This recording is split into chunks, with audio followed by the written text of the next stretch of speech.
Hi guys, welcome back to the Boho Babe Homestead channel. Just a quick house update. The walls of the kitchen and the living room are completed. Well, pretty much inside. We just have the window edges to smooth out.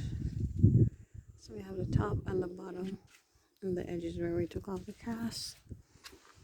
So I have the clamps on that one. For the top, I need to get cracking on that.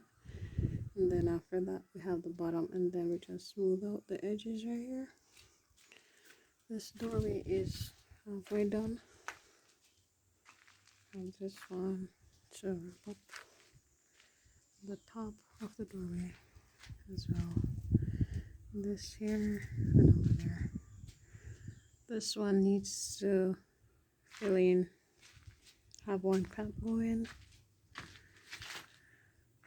and then but the priority now would be the roof, and afterwards the back here.